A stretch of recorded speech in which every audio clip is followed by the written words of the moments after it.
자, 이어서 모닝 스탠바이 넘어가 보도록 하겠습니다. 오늘 바로자산 운용의 윤정식 상무입니다. 상무님, 안녕하십니까? 네, 안녕하세요. 네. 자, 간밤에 뉴욕 증시는 PMI 지표가 조금 회사별로 엇갈리는 모습에다가 또 새로운 AI 칩에 대한 주가 변동성들이 보여줬었던 해프닝까지 있었던 그런 뉴욕이 되겠는데요. 자, 오늘장 개장 전에 체크 포인트 어떤 거 볼까요? 네, 우선 미국 증시가 이제는 뭐 굉장히 좋다, 또 굉장히 나쁘다, 좀 애매한 상황들, 뭐 이쪽인지 저쪽인지 좀 잘 모르는 그런 모습들이 좀 많이 나오고 있죠. 경제 지표에 대한 우려감이 있었습니다. ISM 제조 PMI가 부진했죠. 그러면서 경기 둔화 우려감이 나타났고, 시장은 좀 혼란스러웠습니다. 근데 이 와중에 엔비디아와 애플과 같은 주요 기업들의 이 AI에 대한 낙관론이 나오면서 혼조세로 좀 마감하는 모습을 보여줬습니다.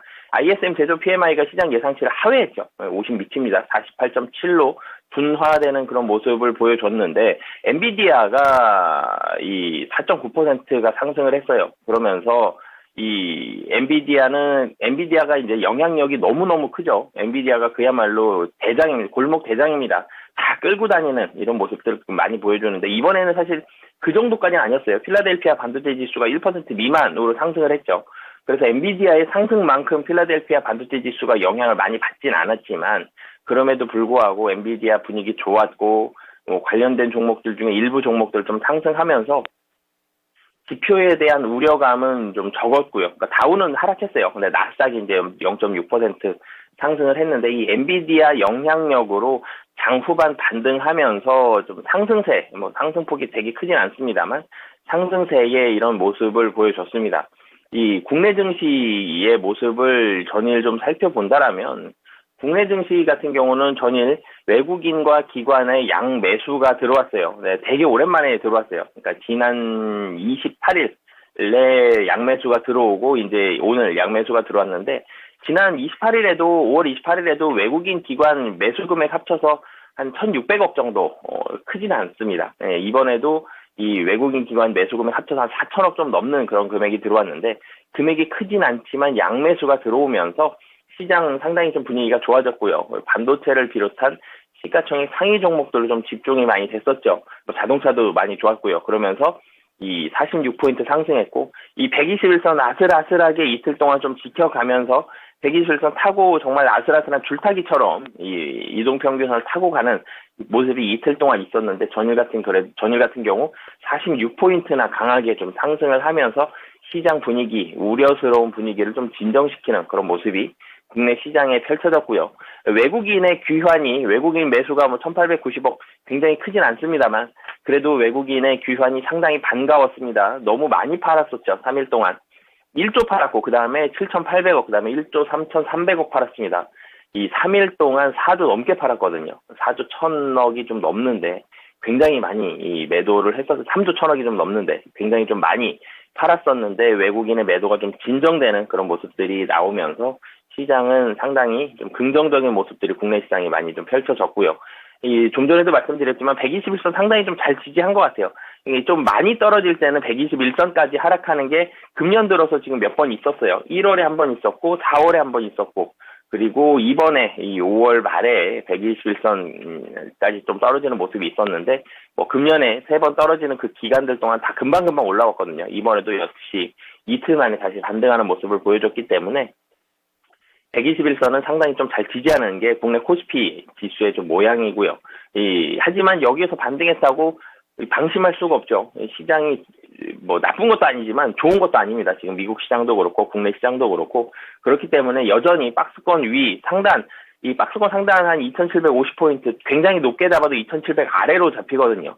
박스권 상단을 돌파할 만한 모멘텀은 여전히 좀 없다. 2,700에서 매물 한번 좀 나올 거고요. 2,750에서도 매물이 좀 많이 나올 수 있다라는 점. 그래서 박스권 안에서 좀 트레이딩 관점으로 좀 많이 접근을 하셨으면 좋겠고요. 아니면 굉장히 좀 길게 봐서 실적 잘 나오는 종목들, 이 시간에 계속 말씀드리는 것 같은데, 반도체라든지 자동차, 화장품, 은행, 이렇게 실적 잘 나오는 종목들 상당히 좀 선별해서 좀 길게 가시거나, 아니면은 이런 종목들 안에서 순환매 장세가 펼쳐지기 때문에 트레이딩 관점으로 좀 접근을 하시는 게 좋을 것 같습니다.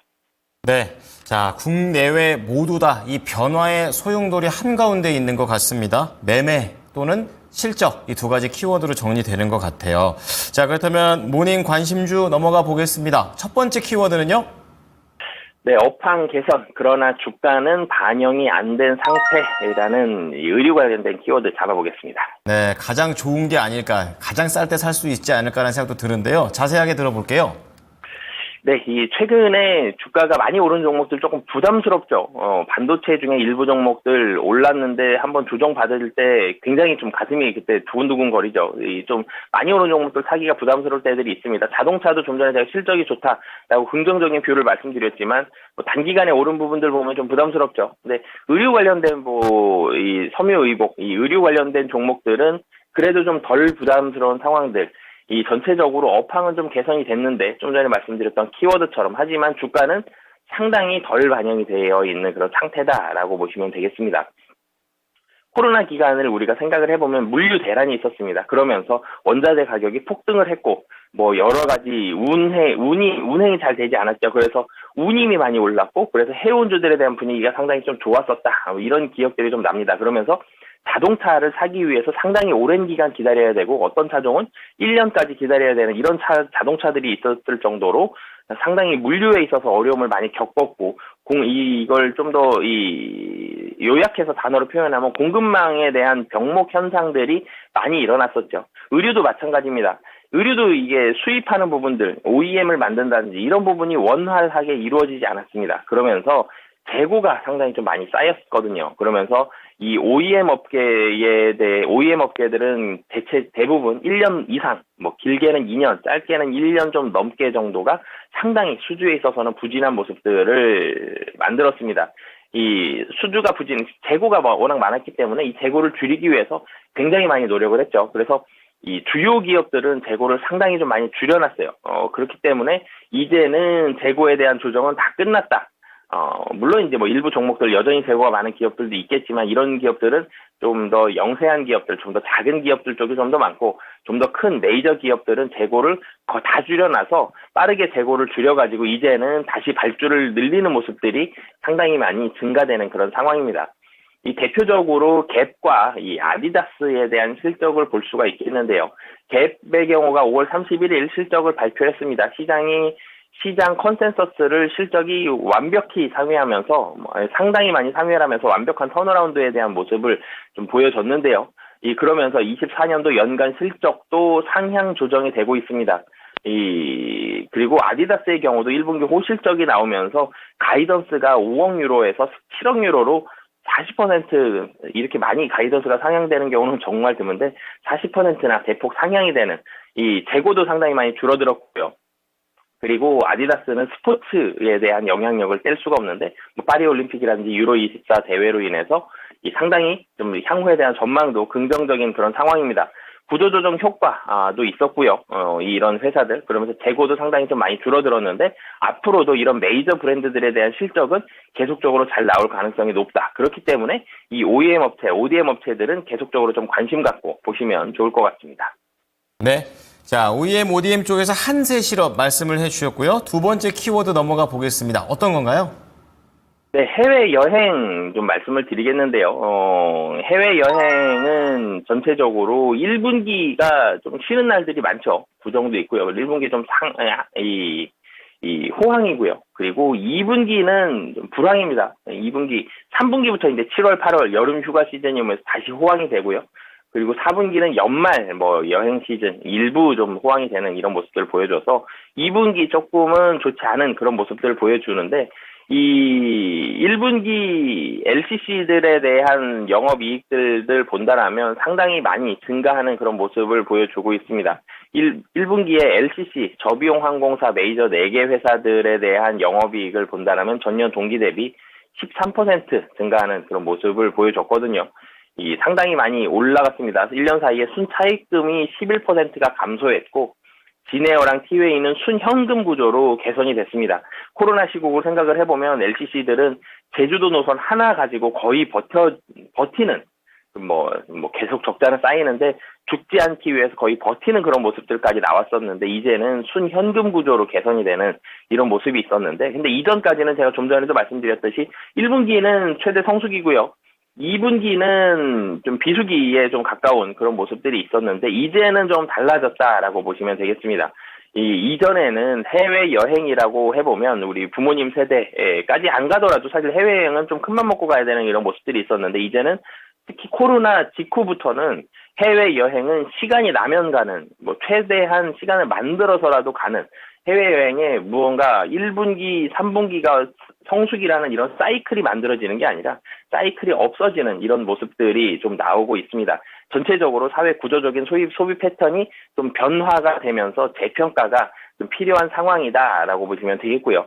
이 대형사들 생각을 해보면 대한항공과 아시아나항공 합병을 했죠. 티웨이는 이제는 LCC지만 유럽 노선을 진출을 하게 됩니다. 전체적으로 시장이 재편이 되면서 좀 이 항공사들에게는 상당히 긍정적인 그런 재편이 좀 되고 있다라는 점, 긍정적인 이슈를 받고 있다라는 점, 이런 부분들이 좋은 이 뉴스로 좀 다가올 수 있고요. 그리고 여름 성수기는 피해갈 수가 없습니다. 이 사이클이 줄어들었다고 하지만 여름은 제일 많이 해외여행을 가는 그런 시기이기 때문에 여름 휴가 기간, 이 3분기가 다가오고 있습니다. 그러면서 항공시장의 이런 긍정적인 변화에 좀 더 주목을 해보시면 좋을 것 같다라고 말씀드리겠습니다.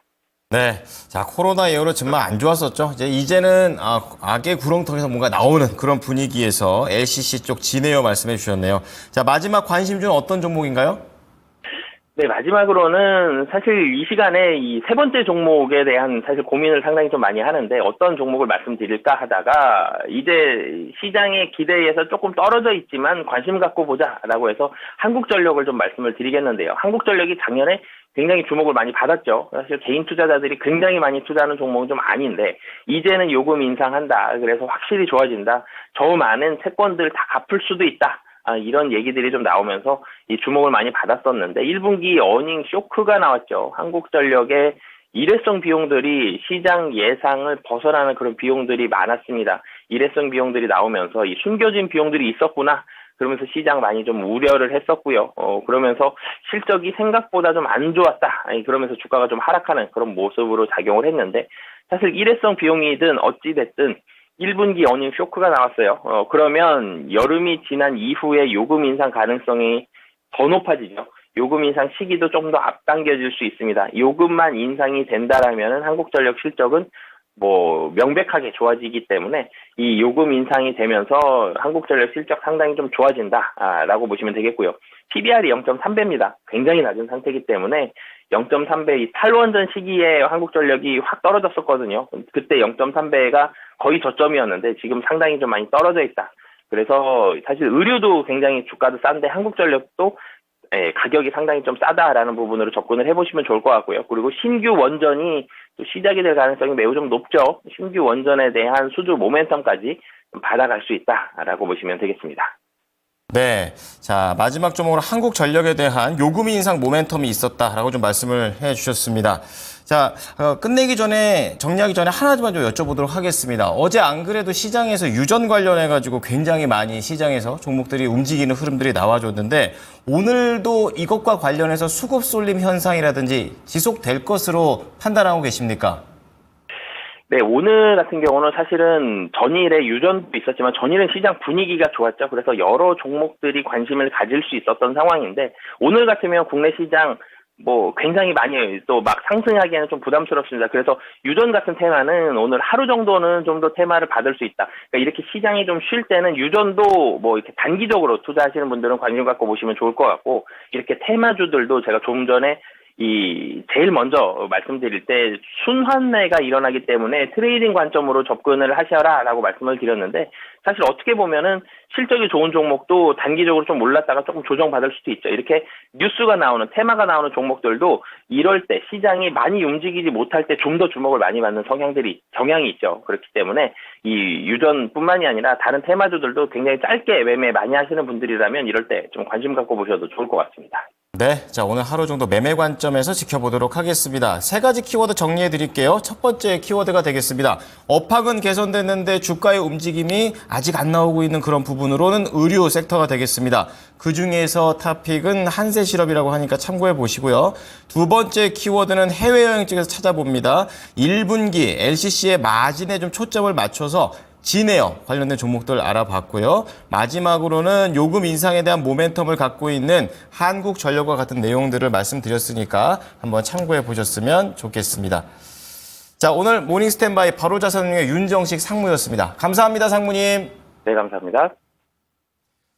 네, 모닝쇼 저희가 준비한 소식은 여기까지입니다. 지금까지 투자 판단에 도움이 될 수 있는 정보를 제공해 드렸습니다. 하지만 특정 종목의 상승과 하락을 보장하지는 않으니까요. 이 부분 참고해 주시기 바랍니다. 오늘도 성공 투자하십시오. 고맙습니다.